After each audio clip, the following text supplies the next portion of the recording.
My name is Elena Whitmore. I'm 28 years old, and if you had knocked on the front door of my little white house in Cedar Grove last autumn, you would have seen a successful business owner with a quiet smile, fresh flowers on the porch, and a peaceful life that looked almost perfect. What you wouldn't have known is that 15 years earlier, I stood on another porch with a torn backpack, a broken heart, and nowhere to go. I was only 13 years old when my parents closed their front door behind me. And the sound of that lock clicking followed me for half my life. Even today, I still hear it in my dreams. Before I tell you what happened next, let me ask you something. Have you ever realized that the people who were supposed to love you the most were the very ones who taught you what loneliness felt like? If this story resonates with you, leave a comment telling me where you're watching from. Because sometimes strangers understand our pain better than family ever did. People often assume children remember birthdays, vacations, or Christmas mornings. I remember silence. The kind of silence that settled over our dinner table every evening after my father lost his construction business. His frustration slowly became the center of our home. My mother, Diane Whitmore, stopped laughing. My father, Richard Whitmore, stopped looking me in the eyes. Then came the whispers. She's too expensive. We can't keep doing this. Maybe she'd be happier somewhere else. At 13 years old, I convinced myself they were talking about bills. Not me. Looking back now, I wonder if children are born with hope simply because reality would be too painful otherwise. My little brother, Ethan, was 8. He never noticed the tension. Our parents still hugged him. Still bought him new shoes. Still asked about school. When I entered the room, conversation stopped. At first I thought I had done something wrong. So I tried harder. I washed dishes without being asked. Folded laundry. Cooked simple dinners from recipes I borrowed from the school library. I earned straight A's. Teachers praised me. Neighbors called me polite. None of it mattered. It was as if I had become invisible inside my own home. One rainy Tuesday after school, I found my bedroom half empty. The family photos were gone. My favorite reading lamp had disappeared. Even my grandmother's quilt wasn't on my bed anymore. I walked downstairs holding the empty picture frame. "Mom, where are my things?" She didn't answer immediately. She kept drying the same coffee mug with a towel. Finally she sighed. "We had to make some changes." "What changes?" "We sold a few things." "My quilt?" "It wasn't yours. It was Grandma's. She gave it to me." My mother looked away. "We needed the money." That hurt. Not because of the quilt. Because she couldn't even look at me while saying it. A month later things became worse. Electricity was shut off twice. Collection agencies called every day. I understood we were struggling. I never complained. I even skipped lunch at school so Ethan could have bigger portions at dinner. He never knew. No one did. I thought sacrifices were what families did for each other. I didn't realize I was the only one making them. One Friday evening my father came home unusually cheerful. He carried pizza. Actual pizza. The first we'd had in months. Ethan laughed with excitement.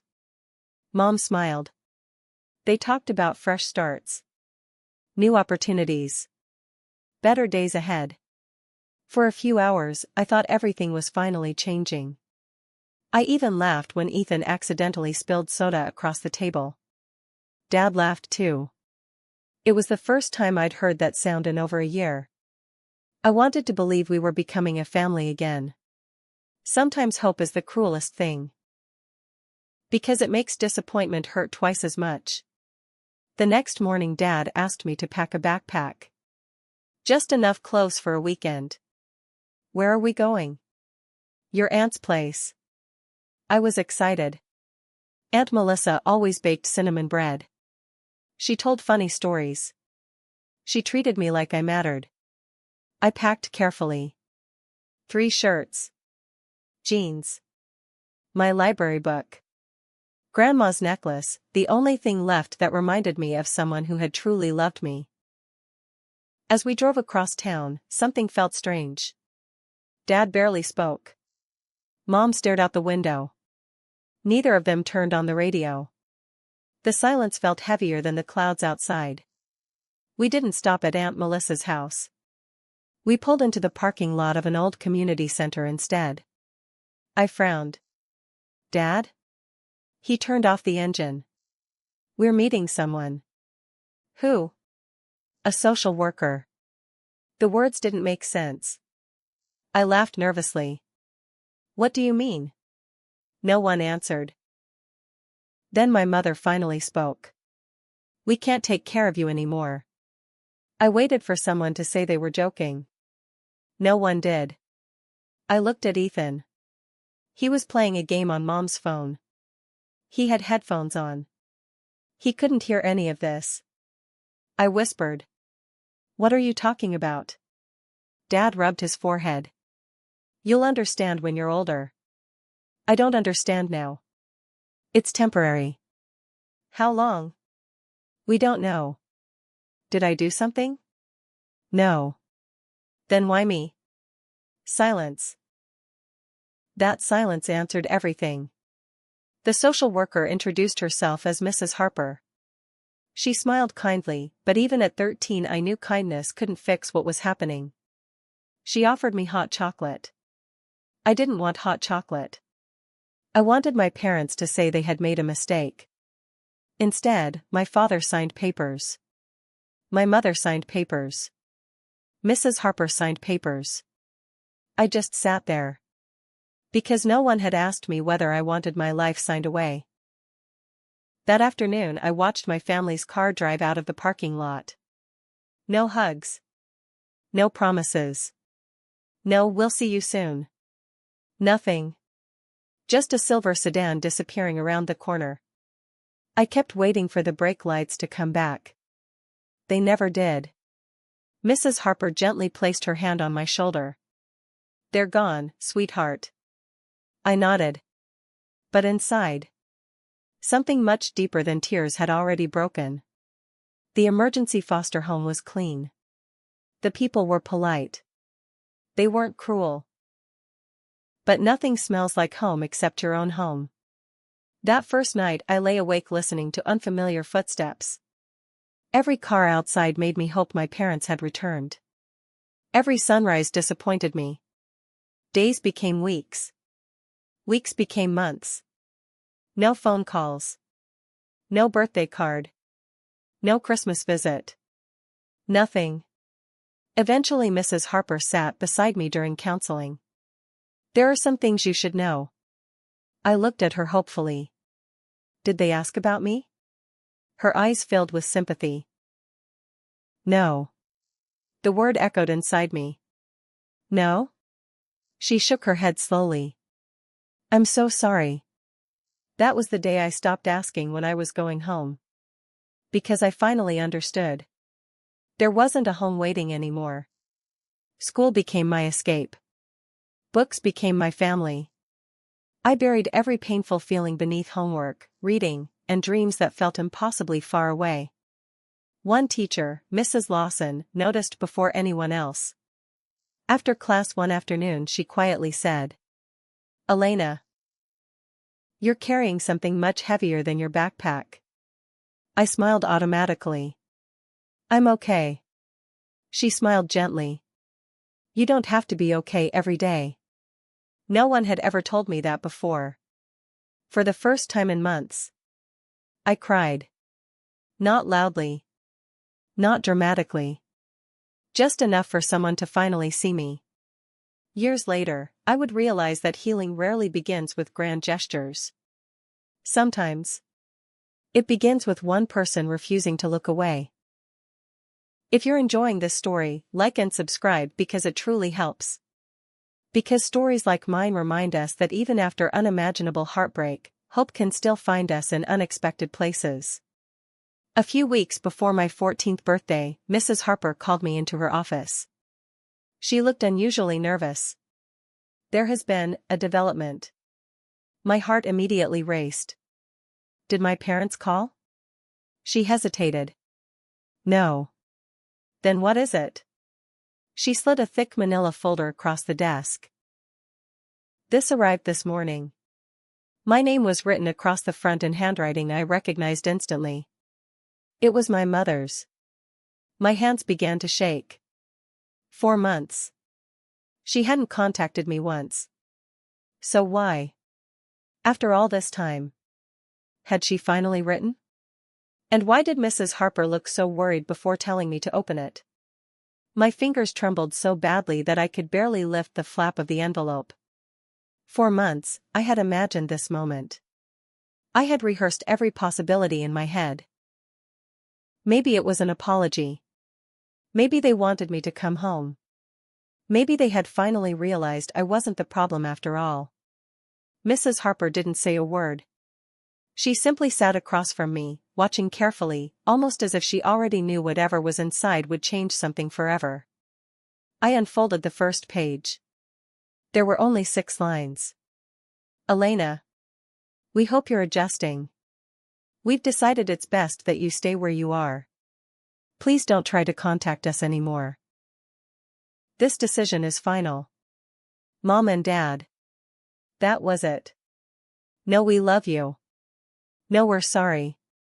No explanation. Just 6 sentences that erased every tiny piece of hope I had been holding on to. For several seconds, I couldn't breathe. It felt as though every sound in the room disappeared. I stared at those words again and again, convinced I had misunderstood them. Mrs. Harper quietly reached across the desk. There are more papers in the folder. I slowly looked underneath the letter. My stomach tightened. There were legal documents. Financial forms. School records. Medical information. Everything needed to permanently transfer responsibility for me. They hadn't simply left me. They had organized my entire life as if I were another bill they could no longer afford. That evening I didn't cry. Not because I was strong. Because I was empty. There are moments when sadness becomes so overwhelming that even tears refuse to come. I sat on the edge of my small foster room staring at the ceiling until long after midnight. For the first time in my life, I asked myself a question no 13-year-old should ever have to ask. If my own parents don't want me, whoever will? The following Monday, I walked through the school hallway pretending everything was normal. No one knew. To everyone else, I was simply the quiet girl who had recently changed schools. Until lunch. I overheard 2 students whispering. Isn't she the foster kid? I heard her parents gave her away. I wonder what she did. Those words hit harder than I expected. Children often repeat rumors without understanding how deeply they can wound someone. I wanted to tell them I hadn't done anything. I wanted to shout that I had been a straight-A student. That I cleaned the house. That I babysat Ethan. That I skipped meals so my little brother could eat more. Instead, I picked up my lunch tray, turned around, and ate alone outside in the cold. A few days later, Mrs. Lawson found me sitting behind the library during recess. You've been hiding. I'm just reading. The book is upside down. I looked down. She was right. I hadn't even noticed. She sat beside me without saying anything for nearly a minute. Finally she spoke. You know something? What? Adults aren't always right. I looked at her. When I was younger, she continued, I believed parents always knew best. Then I became a teacher. I frowned. What changed? I realized some children spend their whole childhood trying to earn love that should have been given freely. Those words stayed with me for years. Because they were the first words that made me wonder. Maybe I wasn't the one who had failed. Maybe the adults had. Life inside the foster system wasn't easy. Families came. Families went. Some children packed their belongings every few weeks. Others stopped unpacking altogether. I met a girl named Jasmine. She was 15. Funny. Sarcastic. She always acted fearless. One night she admitted the truth. I don't unpack anymore. Why? Because every time I decorate a room, I end up leaving. I looked around my own room. I hadn't decorated mine either. Without realizing it, we had both stopped believing anywhere could become home. Months passed. Winter turned into spring. Then one afternoon, Mrs. Harper smiled as I entered her office. This one is different. What is? A family wants to meet you. I froze. My heart immediately started protecting itself. What if they change their mind? They haven't even met you yet. What if they don't like me? She smiled gently. Elena, you're not interviewing for permission to exist. I had never thought about it that way. Still, fear followed me all the way to the meeting. The family waiting inside wasn't what I expected. There was no expensive clothing. No perfect smiles. Just an older couple sitting nervously beside each other. The woman stood first. I'm Margaret. The man smiled warmly. And I'm Thomas. Neither of them rushed toward me. Neither tried to hug me. Margaret simply asked, would it be all right if we talked? I nodded. For the next hour. They didn't ask about my grades. They didn't ask whether I was difficult. They didn't ask why my parents left. Instead, Thomas asked, what's your favorite book? Margaret asked, if you could learn any skill, what would it be? No one had asked me questions like that before. Questions about who I was. Instead of what had happened to me. When the meeting ended, Margaret looked at me carefully. We'd like to see you again. Those simple words warmed something inside me that had been frozen for a long time. Over the next several weeks, I visited them every Saturday. They lived in a modest farmhouse surrounded by apple trees. Nothing fancy. Nothing luxurious. But peaceful. Margaret baked bread every weekend. Thomas repaired old furniture in his garage. They laughed often. Not loudly. Just naturally. The kind of laughter that made a house feel alive. One afternoon, while helping Thomas paint a fence, I accidentally spilled nearly half the bucket. I'm sorry. I expected shouting. Instead, Thomas laughed. It's only paint. I ruined it. We'll buy more. I'll pay you back. He looked genuinely confused. You're 13. I can work. He set the brush down. Elena. Yes? Children aren't supposed to spend their lives paying adults back. I couldn't answer.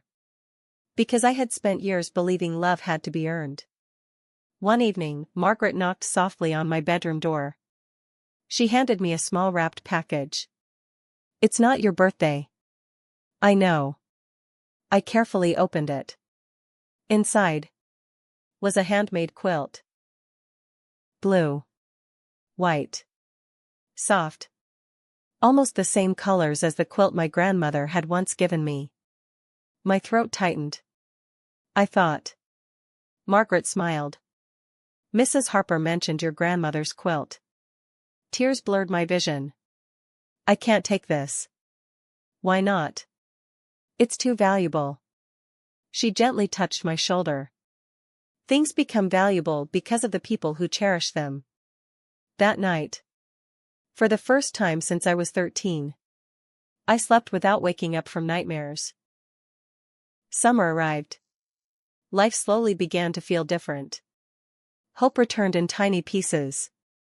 I laughed more. Read more. Dreamed again.